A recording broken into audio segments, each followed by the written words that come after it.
చెప్పుకుందాం. మల్లె. ఇప్పుడు మల్లెకు ఒక బిరుదు కూడా ఇవ్వాలి. మల్లెకు ఏం బిరుదు ఇస్తే బాగుంటుంది?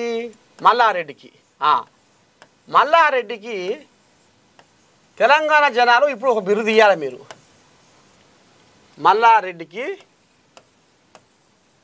ఏం బిరుదు ఇస్తే బాగుంటుంది?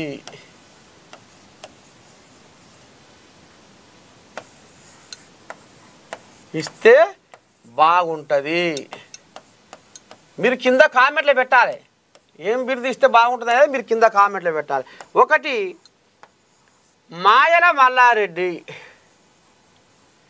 ఒకటి మాయల మల్లారెడ్డి, రెండోది కబ్జాల మల్లారెడ్డి, రెండోది కబ్జాల మల్లారెడ్డి, మూడోది మానవత్వం మల్లారెడ్డి, మూడోది మానవత్వం మల్లారెడ్డి. ఈ లైవ్ చూస్తున్న వాళ్ళు, లైవ్ అయిపోయినాక ఈ వీడియో చూస్తున్న వాళ్ళు కింద కామెంట్ మాత్రం జర్ర యాది పెట్టుకొని మానక మరవక పెట్టు. ఎందుకంటే ఇక ఇప్పుడు మల్లారెడ్డి గురించి మనకు ముచ్చట వచ్చింది కాబట్టి ఈయన కథ ఎసవంటిది. ఈయన ఎసవంటి కథలు చేసిండు, ఏ రకంగా సేవ చేసిండు. సృష్టి చక్రంలో వృత్తి ధర్మాన్ని పాటించని బతుకు వ్యర్థమని భగవద్గీతలో శ్రీకృష్ణుడు అన్నాడు. ఈయన ఒక ఎమ్మెల్యేగా, ఒక మంత్రిగా జనాలకు ఈయన ఏదైతే కొలువు, ఒక మంత్రిగా, ఎమ్మెల్యేగా, ఒక ప్రజాసేవకుడిగా మరి వృత్తికి న్యాయం చేయాలి కదా. జనాలు ఊరికే గెలిపించి అసెంబ్లీలో కూర్చోబెట్టలే కదా. చట్టసభకి ఎందుకు తోలిరు? మాకు న్యాయం చేస్తాడని, మా గురించి కొట్లాడతాడని, మా గురించి పోరాడతాడని, మా సమస్యలు తశ్వ చేస్తాడని నిన్ను చట్టసభలో కూర్చోబెట్టిరు.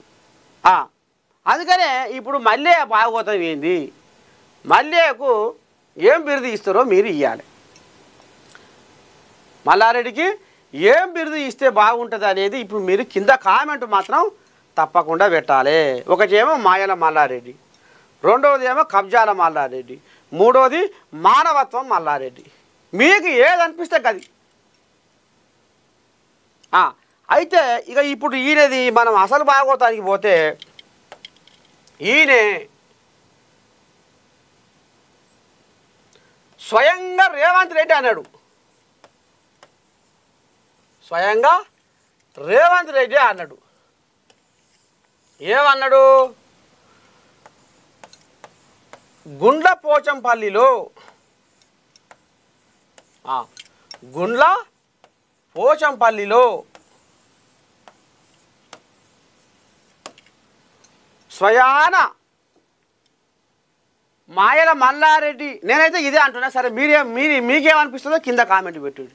నేనైతే కబ్జాల మల్లారెడ్డి, మాయల మల్లారెడ్డి. మల్లారెడ్డి అంటే ఈ మధ్యన బాగా చూస్తున్నాం సోషల్ మీడియాలో. మల్లారెడ్డి అంటే చెరువులు, చెరువులు అంటే మల్లారెడ్డి, మల్లారెడ్డి అంటే కబ్జాలు, కబ్జాలు అంటే మల్లారెడ్డి, మాయ అంటే మల్లారెడ్డి, మల్లారెడ్డి అంటే మాయ.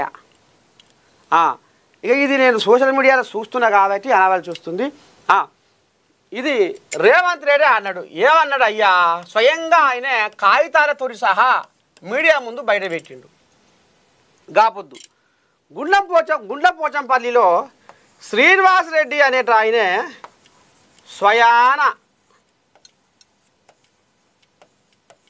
స్వయాన ఈ మాయల మల్లారెడ్డి బామ్మర్ది. ఇక ఇలా 600 గుండ్లపోచంపల్లిలో 650 సర్వే నెంబర్లో 22 ఎకరాల 8 గుంటల భూమి, 22 ఎకరాల 8 గుంటల భూమి. ఇది అక్కడ ఒక 10 మంది పేరిట ఉంది, ఒక 10 మంది పేరిట ఉంది. ఇది ఎప్పుడు గత కొన్ని సంవత్సరాల నుంచి 2001 వరకు ఓ 10 మంది పేర ఉంది. ఆ తర్వాత ఇది 22 ఎకరాల 8 గుంటలున్న భూమి ఆఖరికి వస్తారకల్లా ఎంత అయింది? అది 33 ఎకరాల 26 గుంటలు అయింది. ఎట్లా పెరుగుతుందా భూమి? భూమి పెరుగుతుందా? వెనకడికి పెద్ద పెద్ద కవులే రాసిరు పద్యాలు. భూమి నాది అనిన భూమి పక్కున నవ్వు,